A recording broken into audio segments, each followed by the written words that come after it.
Sungguh-sungguh Allah sangat ridho ketika seorang hamba itu makan, makan, makan ketika sesuap nasi dia muji Allah, ketika minum seteguk nasi dia muji Allah. Itu kalau orang diridhoni Allah itu wali betul. Itu untuk jadi wali itu gampang. Kamu makan ridho, kamu ninjak buminya Allah ridho seneng, kamu hidup keseharian aman seneng. Nah ini supaya sampean kita semua ngaji betapa panduan Rasulullah untuk menggapai ridho Allah itu banyak yang keseharian sekali. Saking kesehariannya banyak dalam hadis dan itu sahih. Nabi menyebut hal-hal yang keseharian. Hatta ma tas'alu fi fimra'atika, kamu punya uang kemudian istri kamu bisa makan, itu ibadah. Bahkan sebagian ibadah itu dicontohkan Nabi yang akhirnya diprotes sahabat, yaitu wa fi buti ahadikum sedekah, kamu menggauli istri kamu itu ya sedekah. Sampai sahabat bilang, yang benar ya Rasulullah, ayati ahaduna syahwatahu wa huwa lahu ajrun, masa urusan biologis, urusan syahwat kemudian dia dapat pahala. Nabi menjawab, alaysa law wada'aha fi haramin akana alaihi wisrun. Bagaimana kalau dia meletakkan ke yang tidak benar, itu kan dosa. Nah, hal-hal seperti ini yang saya ingin teman-teman semua lah, semua. Saya juga agak ingin ngaji demi Anda, juga agak ingin. Itu dosa sekali ngaji kok pesanan kelompok tertentu itu enggak boleh. Islam itu untuk semua. Jadi ya cuma karena di depan saya jenengan ya seakan-akan jenengan korbannya. Itu ada ilmunya dalam usul fikih itu. Jadi orang itu harus ngaji usul fikih. Nama yang disebut, mungkin Mas Sufyan masih ingat zaman ngaji usul fikih. Nama yang disebut itu tidak jaminan sebagai prioritas perintah. Jadi misalnya gini, kebetulan yang di depan Nabi itu Abu Dzar. Nabi ya bilang, ya Abu Dzarin ini uhibbuka misalnya, atau ya Mu'ad ini uhibbuka, atau ya Abu Hurairah ini uhibbuka misalnya. Banyaklah riwayat yang Nabi nyebut ya Abu Dzarin, ya Mu'ad, ya Abu Hurairah. Kemudian misalnya Nabi meneruskan khitab, ini uhibbuka, saya mencintai kamu, fakul dubur sholatin, atau sebagian riwayat disebut fala tada'anna dubura kulli sholatin Allahumma inni ala dzikrika wa syukrika wa husni ibadatik. Saya mencintai kamu, siapa saja, Mu'ad bisa, Abu Dzar bisa siapa. Saya mencintai kamu, mohon kalau habis sholat kamu jangan lupa wiridan Allahumma inni ala dzikrika wa syukrika wa husni ibadatik. Ya Allah, tolong kami permudah supaya mudah ingat engkau.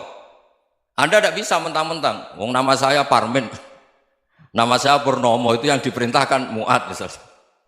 Jadi yang disebut satu, tapi khitab itu untuk siapa saja.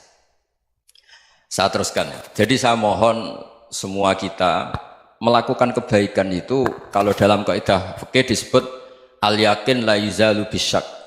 Banyak kebaikan yang kebenarannya itu 100%. Tidak punya efek samping ke pihak lain, ke kelompok lain, ke komunitas lain. Itu tadi misalnya Anda makan, dan itu murah sekali, hanya butuh satu piring. Setiap punyaan kamu muji Allah, setiap minum kamu muji Allah. Itu redaksinya Rasulullah SAW disebut, Allah sangat ridho ketika seorang hamba makan, kemudian dia memuji Allah. Atau minum, kemudian dia muji Allah. Logikanya gampang, negara seperti ini yang kamu harapkan bentuknya kayak apa, mertua, ipar, komunitas, tetangga, itu nyata terjadi itu kan belum pasti. Sementara yang mesti terjadi adalah kamu butuh makan, kalau tidak mati. Butuh minum, kalau tidak mati. Butuh bumi yang nyaman ditempati, kalau tidak kita juga mati. Sebab itu Allah kalau menyebut nikmatnya itu hal-hal yang keseharian. Alladzi at'amahum min ju'. Allah itu siapa? Allah itu yang menciptakan kamu bisa makan. Tidak berlebihan, Allah itu yang menciptakan kondisi sosial itu ideal. Zaman Nabi itu ya ada orang munafik. Orang-orang pilihan Allah itu juga diuji orang sekelilingnya yang macam-macam. Semua diuji sesuai konteks zaman dan waktu. Nah, tapi ada ibadah-ibadah yang selalu disarankan Nabi. Sampai Nabi itu pernah ditanya, ayul islami khairun ya Rasulullah, Islam terbaik itu gimana? Jawaban Nabi itu unik. It'amut to'am, Islam terbaik itu ya makan-makan, yang santai-santai. Ketika Allah menyebut beberapa kebaikan, falak tahamal aqobah, wa ma adrokan apa? Mal aqobah. Terusannya apa? Fakku rokobah. Terusannya apa? Au it'amun fiyaumin di masubah. Ya itu acara makan-makan itu juga Islam. Kenapa? Ya bayangkan kalau tidak ada makanan, kita mati kan? Kondisi sosial tidak ideal itu Anda masih gak apa-apa, tapi kalau Anda tidak makan, Anda tidak minum, Kamu punya istri cerewet masih bisa hidup, punya mertua cerewet masih bisa hidup. Tapi kalau tidak makan bisa mati. Berarti penting mana istri sama makan? Penting mana? Makan. Semoga istri Anda dengar, nanti kamu disuruh makan tapi pulang deh. Itu kalau dibahasakan makan masih memahami. Penting mana nasi satu piring dengan istri. Nggak ada nasi mati, nggak ada istri belum mati. Penting mana? Gak berani jawab kan? Nah, ternyata Anda ada garang kan di depan istri. Jadi saya mohonlah, mungkin Mas Sufyan Sauri tadi yang bisa bantulah. Teman-teman tuh ngaji yang keseharian saja. Karena kita nyari ridha Allah itu berdasar firman Allah. Dan firman Allah itu menyebut keseharian tuh riang, gampang. Yaitu tadi misalnya wa min ayatihi manamukum bil laili wan nahar. Termasuk ayat-ayat Allah itu kamu tidur. Maka dulu itu ada guyonan, ada tokoh Mu'tazilah, kelompok dalam Islam yang berpikir manusia itu bisa menentukan ikhtiarnya sendiri. Karena saya bisa duduk, ingin berdiri, berdiri. Karena kelompok ini nggak terima kalau semua kehendak Allah, nanti bagaimana kalau semua kehendak Allah kok ada hisab ya, ada sanksi.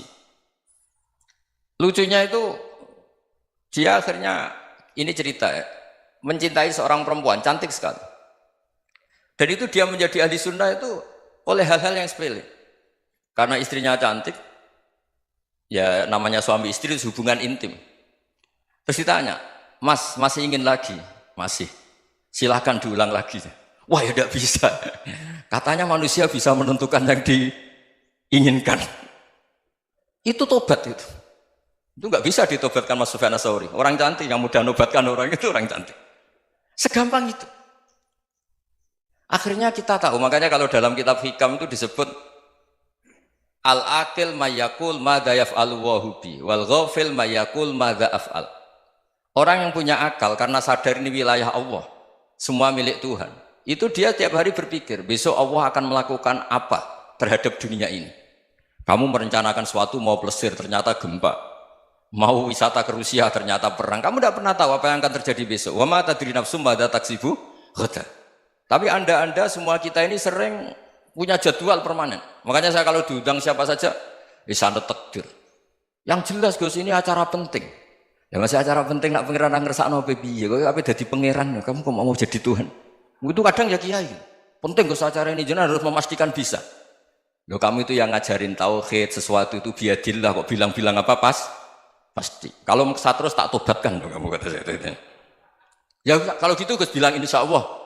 Wah itu hati saya, fisik saya, roh saya sudah bilang insya Allah. Tidak usah kamu latih kata saya. Nah hal-hal tauhid keseharian itu gampang sebetulnya. Wal ghafil yaqulu madza af'al. Tapi orang yang lupa Allah dia setiap hari bilang besok apa? Kita bisa melakukan apa? Seakan-akan dia itu aktor, dia penting, dia subjek permanen, dia. Padahal kita ini hanya objek kehendak Allah Subhanahu wa taala. Karena kita yakin sesuatu yang terjadi di alam raya ini kita tidak bisa apa-apa. Makanya saya sering ngaji, sering bilang saya, ketika Anda mensifati Allah, Dia yang menghidupkan. Sudah itu tanamkan sehingga ketika kita mati santai saja. Kenapa santai? Allah punya cara menghidupkan kita. Zaman kita hidup juga gak tahu caranya ngelola jantung, ngelola paru-paru. Kamu juga gak tahu ngelola oksigen yang tidak beracun, tidak mengandung polusi. Tahu-tahu hidup. Gak ingin tua ya tahu-tahu tua, gak ingin mati tahu-tahu mati. Selama ini kita hidup juga gak tahu apa-apa sebetulnya. Hanya gaya tok, punya jadwal, punya planning. Kalau kamu bisa menentukan pilihan Anda, pasti Anda istrinya cantik, 4 neriman semua, kona'ah semua. Nyatanya enggak kan? Ada 1 jelek, cerewet. Oh itu kan, nyatanya enggak bisa apa-apa Anda kan? Dan kamu bawa mati lagi. Itu kan, istri Anda juga gitu, punya keinginan, punya suami yang ganteng, yang jabat, yang neriman, yang enggak poligami. Ya enggak kesampaian juga.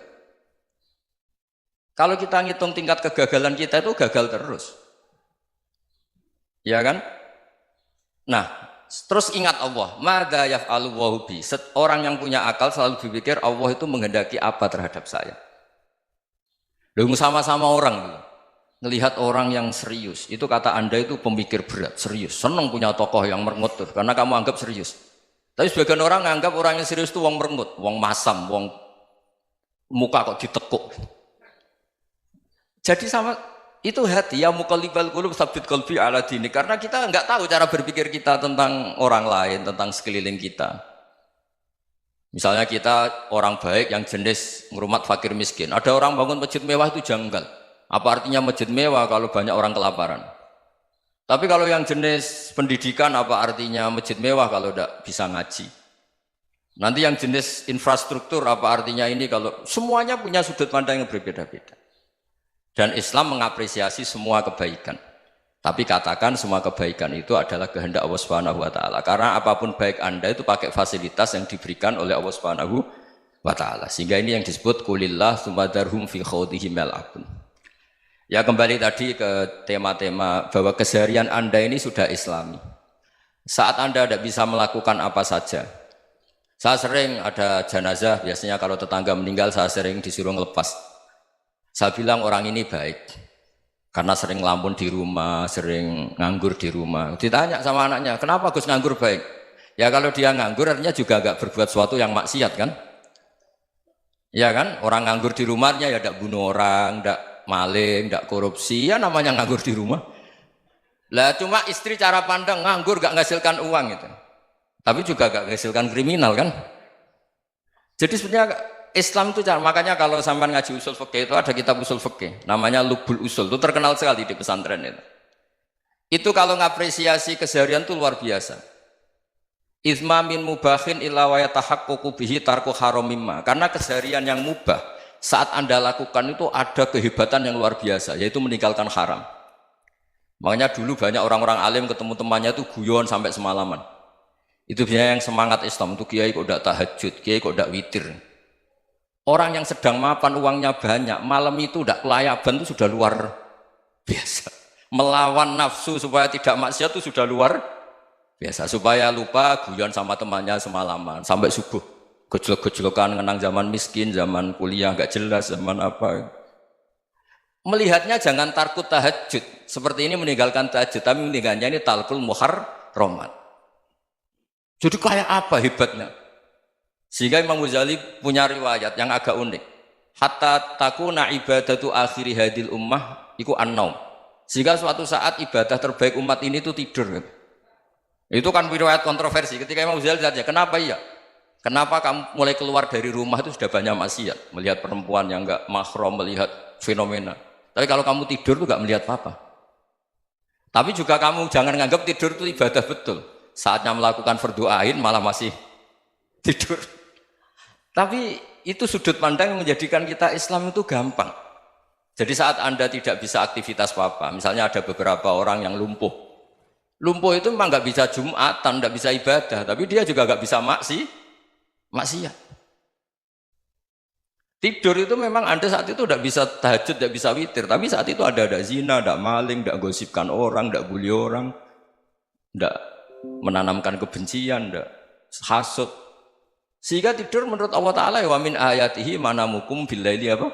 Wan-nahar. Karena di tidur itu selain ada unsur istirahat, jaga kestamina, juga ada unsur meninggalkan beberapa keburukan. Nah saya mohon ibadah yang keseharian ini kita jaga. Supaya kita semua baca ayat itu fasih. Fasih itu tertanam di hati. Allah itu siapa? Alladzi at'amahum min ju'i wa amanahum min khauf. Dan Allah kalau cerita di Quran itu anna subabnal ma'a subba summa syaqaqnal ardon wa syaqqa fa'ambatna fiha habba wa inaba wa qadba wa zaituna wa nakhla wa hadaika hulba. Kamu tahu saya ini siapa, kata Allah. Saya ini adalah Tuhan yang menurunkan air, kemudian ada tanaman banyak. Habba wa inaba wa qadba, ada zaitun, ada tin, kalau orang Jawa mungkin ada tela, ada padi, ada mangga, ada pisang. Sudah. Wa inaba wa zaituna wa nakhla wa hadaika hulba. Ada perkebunan yang lebat. Tujuannya apa? Mata Allahkum, silahkan kamu pakai, kamu nikmati. Tapi karena kadang kita ini punya ide-ide besar. Tadi untuk syukur saja nunggu punya istri riman, rumah baik, tetangga baik, komunitas baik, semuanya baik baru syukur. Lama-lama nanti ada di surga, syukurnya nunggu surga paling kelas A. Itu sudah ada yang menghuni Rasulullah, kamu nggak boleh di situ. Masa untuk syukur saja? Repotnya Masya Allah. Jadi mohonlah Quran yang kalau Anda hafalkan juz sama itu kan ada ayat-ayat yang kayak tadi. Ya, fal yang dzuril insanu ila ta'ami. Coba lihat. Apa yang kamu makan ya? Dari mana? Dan untuk mempertahankan hidup kamu keseharian. Jadi jangan kira ibadah itu harus membentuk komunitas yang versi Anda. Ibadah itu harus yang hal yang mulu-mulu. Kesehariannya Anda alami. Loh ini saya tidak bikin-bikin. Saya ngaji bukan karena berdasar pesanan. Itu ayat yang saya bacakan betul ada ayatnya kan. Fal yang dzuril insanu ila tu'ami anna sababnal ma'a sabba thumma syaqqaqnal ardo syaqqa fa ambasna fiha habba wa inaba wa qadba wa zaituna wa nakhla wa hada'iqa ghulba. Terusannya apa? Mata'al lakum, silakan kamu nikmati. Mata itu silakan kamu nikmati. Ya kayak sampean dikasih hidangan ya makan. Ya sudah makan, habis makan ya minum, habis itu ngantuk ya tidur. Ya sudah normal-normal saja.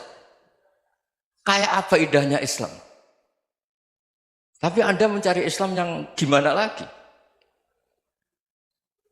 Nah itu yang diajarkan guru-guru kita, diajarkan sanad kita sampai Wali Songo, sampai Rasulullah SAW. Bahwa pada akhirnya ada jihad, ada perang. Itu dulu memang perang, bukan membunuh, beda. Dulu kita dijajah Belanda ya perang, dan itu normal karena kita dijajah.